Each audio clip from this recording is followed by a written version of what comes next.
Assalamualaikum warahmatullahi wabarakatuh. Perkenalkan, nama saya Tirta Islami Nurul Ismail dengan NIM K1A1211125.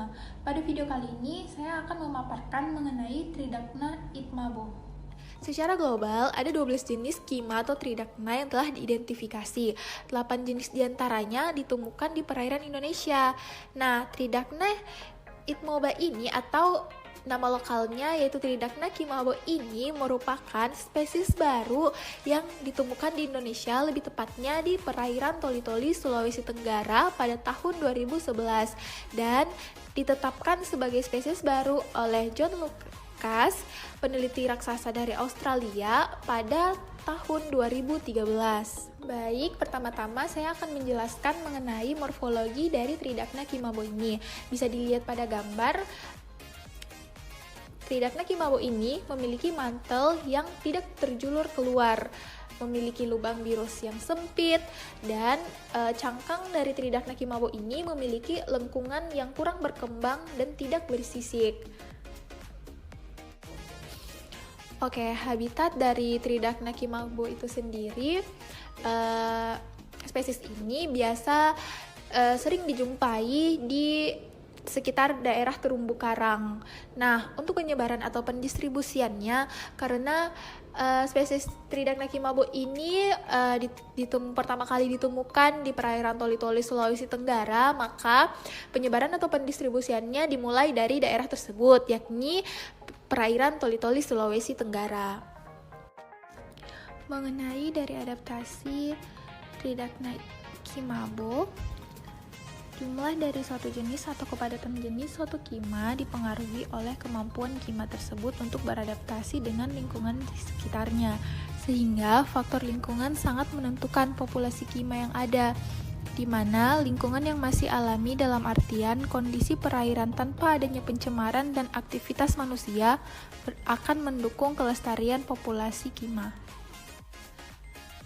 Nah, berbicara mengenai pola reproduksi dari spesies ini, sama seperti pola reproduksi Tridacna yang lain, spesies-spesies yang lain, pola reproduksi dari Tridacna itmabo atau kimabo ini merupakan fertilisasi secara eksternal, yaitu fertilisasi yang terjadi di luar tubuh induknya.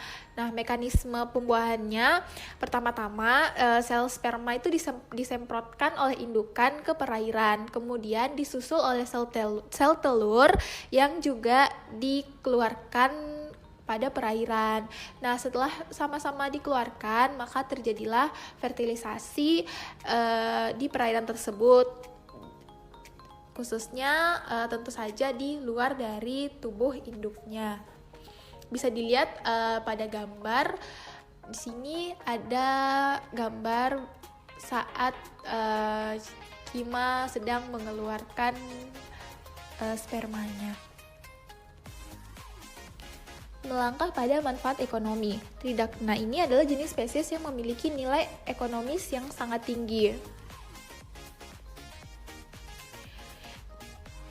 Kima atau Tridacna menjadi komoditas ekspor yang dicari dengan tujuan Singapura, Hong Kong, Jepang, hingga Amerika Serikat.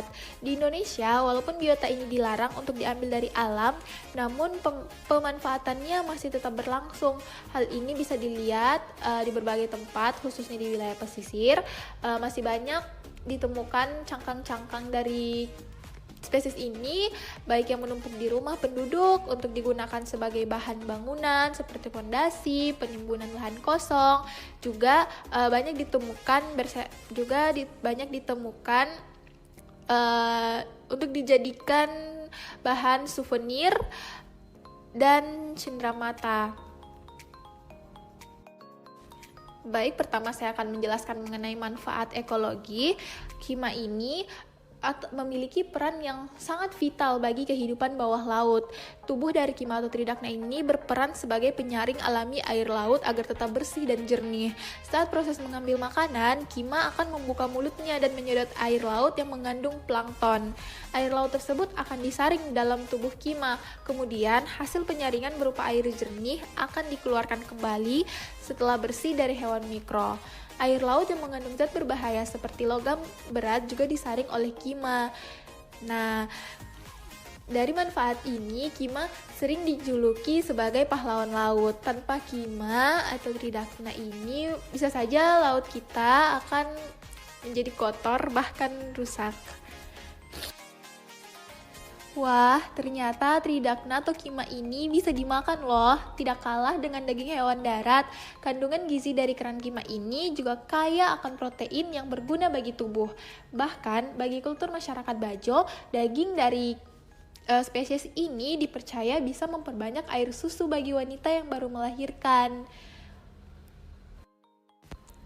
Baik, mungkin itu saja yang bisa saya paparkan mengenai Tridakna Itmabo atau nama lokalnya yaitu Tridakna Kimabo. Mungkin masih banyak kekurangan karena seperti yang kita ketahui bersama bahwa Tridakna Kimabo ini merupakan spesies yang belum lama ditemukan, maka dari itu masih sangat kurang informasi-informasi mengenai spesies ini. Baik, lebih dan kurangnya mohon dimaafkan. Billahi taufiq wal hidayah. Wassalamualaikum warahmatullahi wabarakatuh.